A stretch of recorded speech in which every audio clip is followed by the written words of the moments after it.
6일 지방선거도 끝이 났습니다. 이번 선거 결과를 어떻게 바라봐야 할지 분석해봤습니다. 지난 제20대 대통령 선거에 이어 이번 지방선거에서도 언론들의 부실 검증 문제가 도마 위에 올랐습니다. 근거 없는 소문으로 사람들을 괴롭히던 가로세로 연구소가 분열 조짐을 보이고 있습니다. 안녕하십니까. 평화나무 뉴스 박지희입니다. 제8회 전국 동시지방선거가 지난 1일 막을 내렸습니다. 선거 결과 어떻게 바라봐야 할까요? 보도에 권지연 기자입니다. 유례 없이 접전을 이룬 곳은 바로 경기도입니다. 방송 3사 출구조사에서는 김은혜 국민의힘 후보가 김동연 더불어민주당 후보를 근소하게 앞선 것으로 예측됐지만 결과는 달랐습니다. 김동연 후보는 다음 날 새벽 5시 32분을 기점으로 김은혜 후보를 앞지르더니 당선의 기쁨을 맛봤습니다. 이재명 후보 역시 인천 계양을에서 윤영선 국민의힘 후보를 10.49%포인트라는 꽤 큰 표차로 누르고 당선됐습니다. 그간 박빙이라던 여론조사 결과가 틀린 셈입니다. 민주당은 경기도와 계양을 승리에 의미를 두고 있지만 전체적인 성적표는 초라한 수준입니다. 전국 시도지사 17석 중 5석만을 지켰고 구시 군의장 226석 중에서는 국민의힘이 145석, 더불어민주당이 63석으로 실상 전라도 지역을 제외하고는 대부분 국민의힘이 5석을 차지했습니다. 서울의 경우 오세훈 서울시장이 지방선거 이후 TBS의 개편 방향을 구상 중이라고 밝힌 상황이어서 시의회 의원 선거에 귀추가 주목됐는데 그나마도 서울시 의회의 경우는 선방한 것이라는 평가도 나오지만 TBS 이강택 사장의 임기가 내년 2월로 마무리되는 만큼 이후로 서울시와 또 서울시 의회가 TBS 압박에 본격적으로 나설 것이라는 전망은 매우 우려스러운 지점입니다. 신천지 대책 사역자들이 예의주시했던 후보들도 대거 당선됐습니다. 신천지 대책 전문가들은 이 상황을 무겁게 바라보고 있습니다. 국민의 선택이니까 내가 원하든 원하지 않든 받아들여야 되는 거고 그것에 대한 결과도 같이 나눠야 되는 게 현실이잖아요. 또 거기에 맞게끔 대응해야 되는데 유권자인 시민들이 그러한 의혹이나 사실들을 정확하게 알 필요가 있고 경찰의 조사까지 들어간 사실을 알았다면 유권자들이 그렇게 과연 선택했을까? 윤석열 정부의 인사 문제와 언론관, 출퇴근 민폐, 술 문제 등이 연일 도마 위에 올랐지만 국민의힘 승리로 끝난 선거 결과에 대한 우려는 민주당에 대한 질책으로 이어지는 모습입니다. 항상 지방선거는 대통령 선거 바로 직후에 이루어지기 때문에 압도적으로 대통령을 배출한 당이 유리해집니다. 그래서 민주당이 고전할 거라는 것은 예상한 일이었습니다. 그런데 생각보다 더 크게 고전한 것은 첫째는 민주당의 자중질환입니다. 비대위원들이 8명인데 제 역할을 못했고요. 송영길 후보가 확정된 날이 4월 29일이에요. 전국의 17개 광역단체장 중에서 가장 늦게 됐습니다. 기본적으로 선거운동할 날짜를 너무 놓쳤고요. 거기에다가 당이 4분 오열됐다. 평화나무 뉴스 권지연입니다. 지난 제20대 대통령 선거에 이어 이번 지방선거에서도 언론들의 부실 검증 문제가 도마 위에 올랐는데요. 후보자들의 공약과 정책을 소개하는 것으로 그쳐 제대로 된 검증이 이뤄지지 않고 유권자들의 목소리를 전달하는 일에도 소홀했다는 지적이 나옵니다. 김준수 기자의 보도입니다. 6일 지방선거를 통해 지역을 이끌 일꾼들 4,125명이 유권자들의 선택을 받았습니다. 하지만 이번 선거에서도 언론의 부실 검증은 반복됐습니다. 유권자인 시민 중심의 선거 보도도 찾을 수 없었다는 지적이 나옵니다. 선거가 치러지기 하루 전날 주요 포털에서 지방선거를 키워드로 검색해 봤습니다. 정치인들의 공방을 따옴표 속에 넣은 경마식 보도가 주를 이룹니다. 이 같은 언론의 보도 행태를 민주언론 시민연합도 지적했습니다. 이번 지선뿐만 아니라 기본적으로 선거 보도하면 나타나는 문제점들, 경마중계식 보도하지 말라, 또 후보자나 정당 지도자 중심으로 이벤트형 유세 보도하지 말라, 또 군소정당 후보들 많이 조명해달라, 이런 부탁들을 저희가 92년 선거보도 모니터 할 때부터 지금까지 계속 하고 있었는데 네. 그런 건 계속해서 반복됐던 것 같고요. 예. 특히 이번 지선이 그 지방선거 그 자체로 다뤄지기보다는 계속해서 윤석열 정부가 이렇게 내각을 꾸리면 지방선거에 영향을 미칠 것이다. 또 재보궐에 누가 어디에 출마하느냐에 따라 지방선거에 영향을 미칠 것이다. 이렇게 중앙 정치에 따라서 값이 달라지는 함수 같은 걸로만 보도를 했던 게 굉장히 눈에 띄는 부분이었고요. 민원연은 5월 16일부터 21일까지 주요 종합일간지와 경제일간지를 모니터링한 기사 대부분이 후보 입만 보고 쓴 기사였다고 지적했습니다. 그나마 정책과 공약을 다룬 기사 89건의 정책 검증 여부를 살펴보니 실제 공약을 검증한 기사는 18%에 해당하는 16건 수준이었다는 겁니다.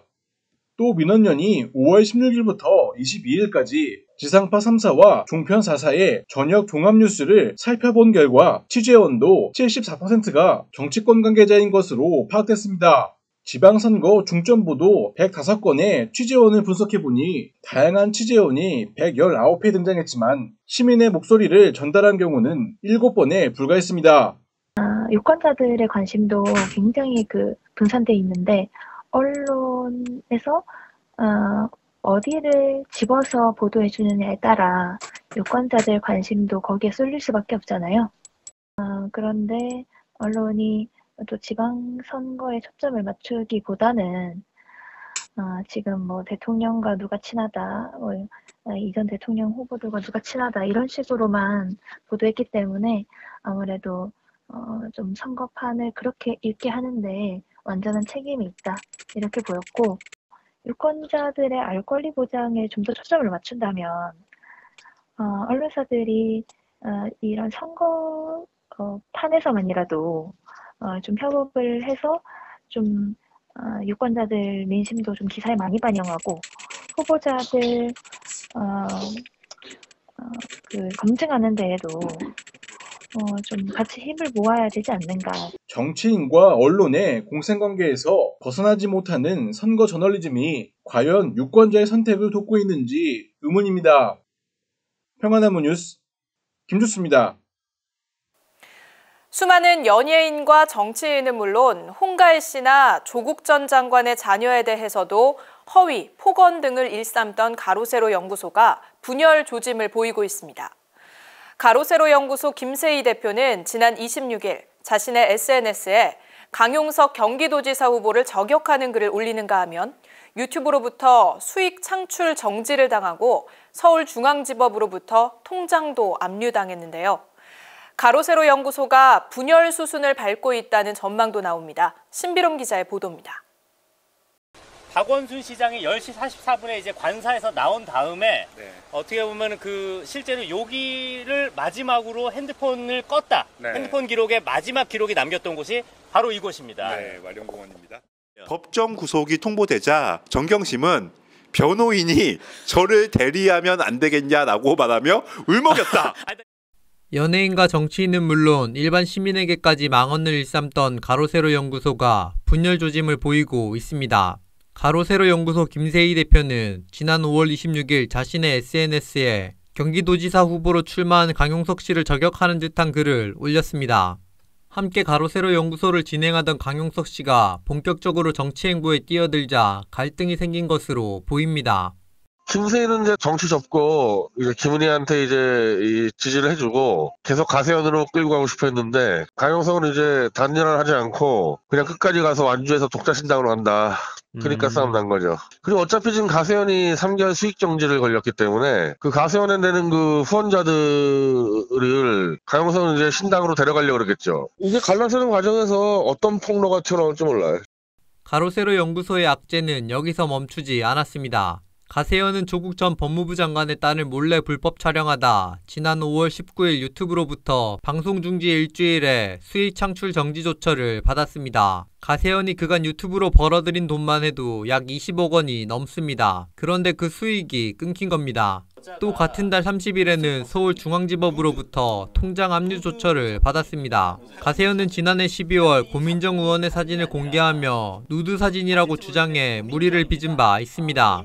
사회적 물의를 빚던 가세연의 몰락에 사람들은 입을 모아 인과응보라고 말합니다. 그러나 일각에선 가세현에 대한 관심 자체를 끊어야 한다는 주장도 나옵니다. 가세현한테는 관심을 주면 안 된다고 생각해요. 가세현이 어렵다, 가세현이 분열됐다, 뭐 이런 얘기 자체도 오히려 분열됐다라는 얘기가 나오면 자기네들끼리 오히려 아니다, 우리는 뭐 우리 관계 좋다, 뭐 이런 계기가 될 수 있는 거고, 그리고 가세현이 어렵다 그러면 뭐 가세현이 어렵다고? 그럼 우리 도와줘야지. 이런 또 움직임이 생길 수도 있는 거고 하니까. 한편 가세현 관계자에게 좀 더 구체적인 입장을 청취하기 위해 연락했으나 관계자는 할 말이 없다며 일방적으로 전화를 끊었습니다. 드릴 말씀 없습니다. 평화나무 뉴스 신비롬입니다. 평화나무 설립의 모태가 된 벙커원 교회가 10주년을 맞았습니다. 벙커원 교회는 기존 교회의 대형화와 수직적 조직 체계를 거부하고 오롯이 세상과 약자를 위한 교회를 지향해 왔습니다. 첫 번째는 이제 되게 다양한 사람들이 온 그런 교회 같아요. 그래서 그 사진첩에도 있지만 첫 번째 사진, 그러니까는 그때 교회 아마 처음 그 예배 드릴 때였던 것 같아요.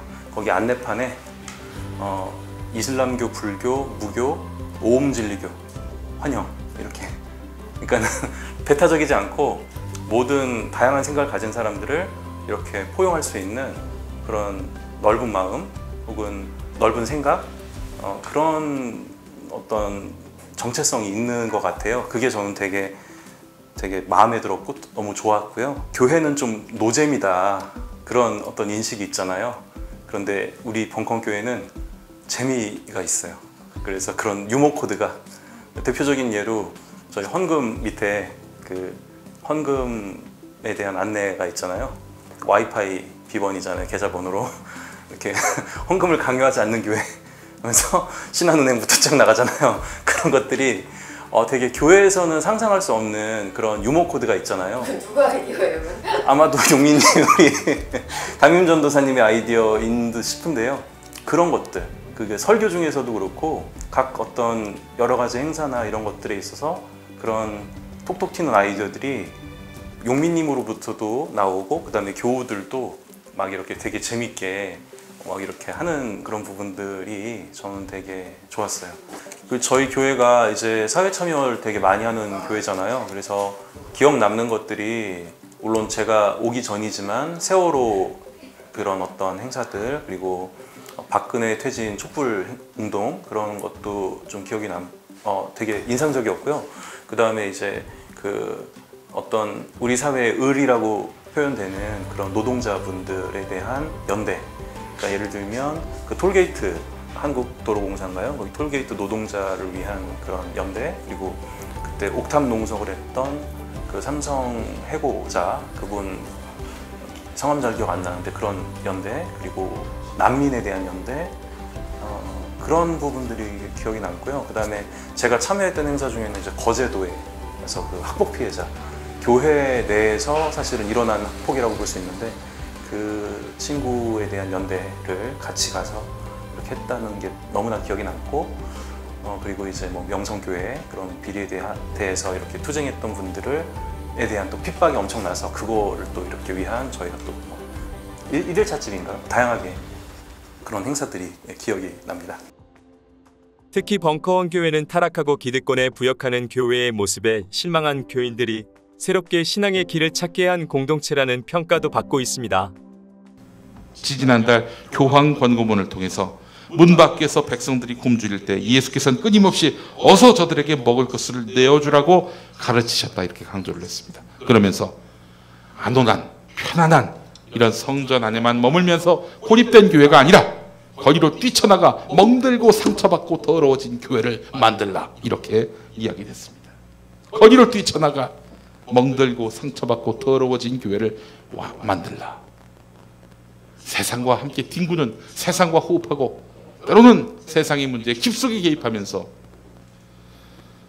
품위를 잃었다는 이야기는 들을지언정 교회가 세상을 외면했다, 이런 소리는 듣지 말아라.